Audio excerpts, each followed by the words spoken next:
Hello dear friends, so once again welcome back to my YouTube channel Sudhir Defence Academy. प्यारे बच्चों, वो सभी aspirants जो एयरफोर्स एग्जाम 2023 इनटेक फर्स्ट देने जा रहे हैं, आई होप आपको पता होगा आप सभी की तैयारी अच्छी चल रही होगी।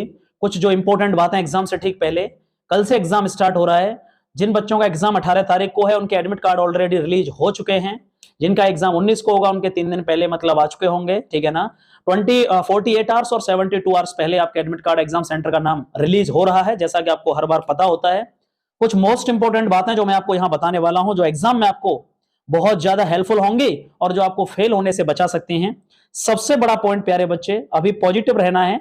कुछ बच्चे बहुत ज्यादा डीपली डिस्ट्रेस्ड हैं, बहुत ही डीपली एक डिप्रेशन है कि सर मैं तैयारी की थी बट अभी मेरे अंदर से कॉन्फिडेंस नहीं आ पा रहा है। कभी स्कोर बहुत ज्यादा अच्छा आता है, कभी टेस्ट सीरीज में स्कोर बहुत कम आ रहा है। फर्स्ट ऑफ ऑल आपको अब 2 से 3 दिन में बहुत पॉजिटिव रहना है। जितना आपने अभी तक जो कर रहे हो, आप पढ़ा हुआ है, केवल उसका बस रिवीजन ही इंपॉर्टेंट है। मैं प्लीज बार बार रिपीट कर रहा हूं आप सभी से, अभी भी जो 10-10 घंटे 12-12 घंटे की मैराथन में पढ़ा हुआ है, बहुत बड़ी गलती बस यही हम लोग कर जाते हैं। 10 घंटे 12 घंटे किसी एक सब्जेक्ट को पढ़ना, ये प्रैक्टिकली माइंड के थ्रू और ब्रेन के थ्रू पॉसिबल नहीं है। ये एक समय पर 12 घंटे लगातार फिजिक्स पढ़ना, एक समय पर 12 घंटे लगातार इंग्लिश पढ़ना कहीं ज्यादा बेवकूफी होगी। मैं ऑनेस्टली आपको बोल रहा हूं, किसी की बुराई नहीं कर रहा। बहुत अच्छी बात है जो लोग पढ़ा रहे हैं, लेकिन आपके लिए जिनके मात्र 2 दिन बचे हुए हैं और 3 दिन बचे हुए हैं, पॉजिटिविटी के साथ में मैंने इंग्लिश में क्या पढ़ा अभी तक उसका एक ओरल रिवीजन, कंप्लीट रिवीजन, जो मैंने बुक टेक्स्ट बुक नोट्स बनाए, ऑनलाइन पढ़ा, जितना भी पढ़ा उसका रिवीजन बहुत इंपॉर्टेंट है। सेकंड बात, पेपर सबसे बड़ा जो मुद्दा बच्चों के सामने वहां दिक्कत होती है, टाइम मैनेजमेंट। बहुत आपको अच्छे से याद रखना होगा कि मुझे इंग्लिश के लिए 20 मिनट प्रोवाइड किए गए हैं, तो मुझे 20 मिनट में किस तरह से पेपर को सॉल्व करना है। ग्रामर को मिला के और वोकेबलरी को मिला के मुझे 10 मिनट में सॉल्व कर रहा हूं, बाकी का बचा हुआ टाइम मुझे पैसेज को सॉल्व करने में देना है, पैसेज को छोड़ना नहीं है। एक्स और बाई ग्रुप दोनों की इंग्लिश सेम रहेगी, याद रखिएगा। एक ही सेक्शन होगा, केवल बाई ग्रुप कर रहे हैं तो आपको इंग्लिश और रीजनिंग का पोर्शन करना है, आई मीन रागा प्लस के इंग्लिश 45 मिनट। यदि आप एक्स का दे रहे हैं तो आपके 60 मिनट अलॉट हैं और वहां फिजिक्स मैथ और इंग्लिश रहेगी। इंग्लिश दोनों में कॉमन है, याद रखिएगा।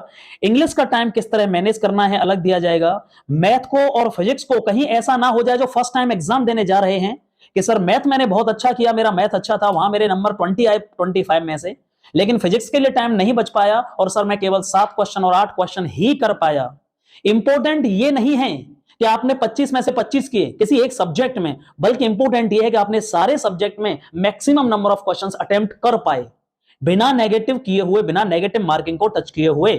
तुक्के नहीं लगाने हैं प्यारे बच्चे, बिल्कुल भी। और उसको सबसे बड़ी गलती हम लोग हड़बड़ाहट में कर जाते हैं। हमें लगता है हमारे सामने क्लॉक होती है, डिजिटल क्लॉक जो कंप्यूटर पर आपकी स्क्रीन पर चल रही होगी, समय को आपको देखते रहना है।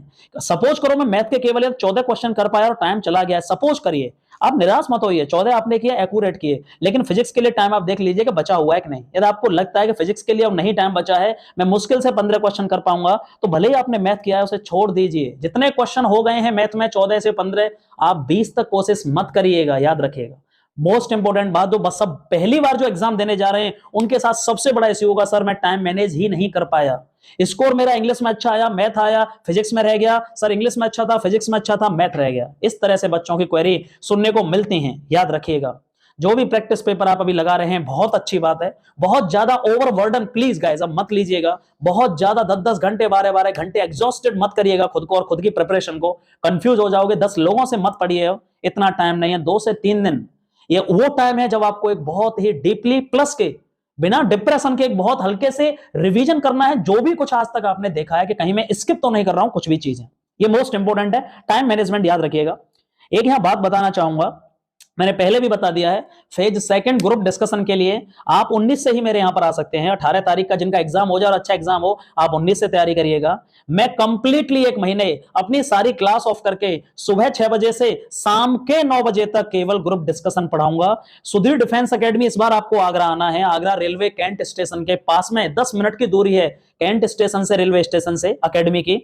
मेरी खुद की सेटअप, एक बड़ा सेटअप मथुरा में, मथुरा के बाद जो आगरा में किया हुआ है। यहां पर हम सुबह से लेकर शाम तक बैच लॉन्च कर रहे हैं, बहुत ही कम फीस के साथ में। आपको यहां रहना भी होगा, खाना भी होगा, आपका प्री मेडिकल टेस्ट भी होगा, प्रॉपर ट्रेनर के अंडर में, एक मेंटोर के अंडर में फिजिकल कराया जाएगा, आपका प्रॉपर प्री मेडिकल कराया जाएगा, एसआरटी कैसा होगा, जीडी कैसा होगा, ग्रुप डिस्कशन कैसे करना है, ग्रुप में क्या बदलाव हुआ ग्रुप डिस्कशन में, ये कंप्लीट उसी बदलाव, उसी चेंजेस के साथ में कौन से टॉपिक इस बार पूछे गए, कौन से टॉपिक मोस्ट इंपोर्टेंट हैं, प्यारे बच्चों, मैं उसी पर यहां मेहनत करने वाला हूं। 19 जनवरी से लेके आप 25 जनवरी से एग्जाम खत्म हो रहे हैं 24 को, आप 25 से ही सीधे आ जाइए, बिना टाइम वेस्ट किए सीधे एकेडमी पर आपको कंप्लीट फेज सेकंड में बहुत अच्छे से तैयार कराने वाला हूं। तीसरा सबसे बड़ा जो क्वेश्चन है बच्चों का, सर नॉर्मलाइजेशन। पहली बार ऐसा हुआ, बच्चों को लगा सर ये नॉर्मलाइजेशन क्या प्रक्रिया है। बहुत सारे एग्जाम्स में आपने सुना होगा, एसएससी में, एसएससी जीडी में, UP police constable, normalisation score होता है। कभी कभी क्या होता है, किसी शिफ्ट का पेपर आसान आया, किसी शिफ्ट का पेपर टफ आया, ठीक है। इसी चीज को नॉर्मलाइज करने के लिए, इसी चीज को सभी बच्चों को लाभ देने के लिए, जिस शिफ्ट का पेपर टफ आया उसके बच्चों में क्या स्कोर रहा, जिस शिफ्ट का पेपर आसान आया उसके बच्चों में क्या मार्क्स रहे, नॉर्मलाइज के बाद आपको दोनों ही बच्चों को फायदा होता है। ऐसा नहीं है कि इसमें किसी एक का फायदा होगा, लेकिन नॉर्मलाइजेशन बहुत बड़ा रोल प्ले करता है, याद रखिएगा, रिजल्ट के मामले में या आपके सिलेक्शन में। तो मैं फिर से रिपीट कर रहा हूं, नॉर्मलाइजेशन के साथ आपको क्या चीज याद रखनी है, कम से कम एक्स ग्रुप का स्कोर, आपको एक्स ग्रुप की जो स्कोर है आपको अभी 33 तक लेके जाना होगा, 33 और 34। और बाई ग्रुप में आप फिर से बता रहा हूं 35 पर 100% सेफ हैं।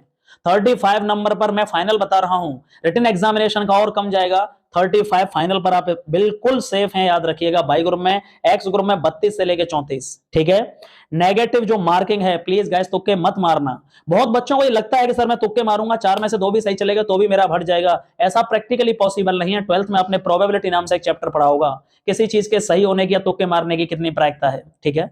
हमें लगता है बट ऐसा होगा नहीं। नेगेटिव आपको क्वेश्चन करने हैं, ऐसा नहीं करना है कि नेगेटिव के चक्कर में आपको क्वेश्चन छोड़ दिया कि मैं 5 ही क्वेश्चन करूंगा, नहीं, आपको मैक्सिमम क्वेश्चन अटेम्प्ट करने हैं, बट वही करने हैं जहां आपको 100 में से 70% वो क्लियर होगा, हाँ ये क्वेश्चन मेरा सही है, मैं अटेम्प्ट कर सकता हूं, मेरा आंसर सही हो सकता है। आपको ये नहीं करना होगा, बिल्कुल भी तुक्के नहीं मारने होंगे, स्ट्रेस नहीं लेना है, डिप्रेशन बिल्कुल नहीं जाना है। मोस्ट इंपोर्टेंट, फिर रिपीट कर रहा हूं, इंपोर्टेंट ये नहीं है कि आपने मैथ में से 25 स्कोर किया, बल्कि इंपोर्टेंट ये है कि मैंने तीनों सेक्शनल कट ऑफ को भी क्लियर किया। सेक्शनल कट ऑफ ज्यादा नहीं रहेगी। यदि इंग्लिश की बात करूं तो आप समझ लीजिए 9 और 9.5 नंबर, यदि मैं मैथ की बात करूं तो 8.5 से 9.5 नंबर, और यदि मैं फिजिक्स की बात करूं प्यारे बच्चे तो 8.5 से 9.5 नंबर। ये नोट डाउन कर लीजिए आप, मैं सेक्शनल कट ऑफ बता रहा हूं, ये आपको अचीव करनी है, और फाइनल कट ऑफ के लिए आपको स्कोर को बढ़ा के चलना है, याद रखिएगा। और जिन बच्चों को लगता है कि सर इस बार मेरा एग्जाम देने जा रहा हूं लेकिन होगा नहीं, अगली बार मैं जबरदस्त तैयारी करना चाहता हूं, तो नेक्स्ट वैकेंसी प्यारे बच्चे फिर से जून में ही नोटिफिकेशन, सॉरी मई में नोटिफिकेशन आने के बाद जुलाई में फिर से एग्जाम है। आप यार मेरे यहां आना चाहते हैं तो 15 फरवरी के बाद, रिजल्ट आने के बाद इस इंटेक का फिर से 15 फरवरी से बहुत ही बेहतरीन बैच स्टार्ट हो रहे हैं, रिटन के लिए प्लस के जीडी के लिए, एयरफोर्स नेवी एनडीए तीनों के लिए बहुत ही एक्सपर्ट फैकल्टीज के साथ में, रहना खाना यही मेरे साथ आपको पढ़ना। आप फरवरी के समथिंग आ सकते हैं, आपको कोई इश्यूज नहीं होगा बिल्कुल भी। हम बहुत बेहतर तरीके से वीकेंड पर टेस्ट सीरीज प्रोवाइड करवा रहे हैं और अच्छे से तैयारी कर पाएंगे। If you are interested then आप कॉल मुझे कर सकते हैं और उसके रिगार्डिंग पूछ सकते हैं। कोई भी क्वेरी है कि सर नॉर्मलाइज्ड स्कोर मेरा इतना या क्या रहेगा, कैसे रहेगा, आप कमेंट बॉक्स में गाइस प्लीज बताइए। और एक बार प्लीज मैं सभी से बोलूंगा, कमेंट बॉक्स में ये बताइए आपकी तैयारी का लेवल क्या है, कितनी तैयारी है कि सर मैं इस बार 4 डालूंगा। प्लीज गाइस कमेंट बॉक्स में मुझे जरूर बताना है। कोई भी क्वेरी है मुझे तुरंत कॉल कर सकते हो, I will try to respond you as soon as possible. And guys thank you so much for your continued love and eternal support. Thank you so much, love you all.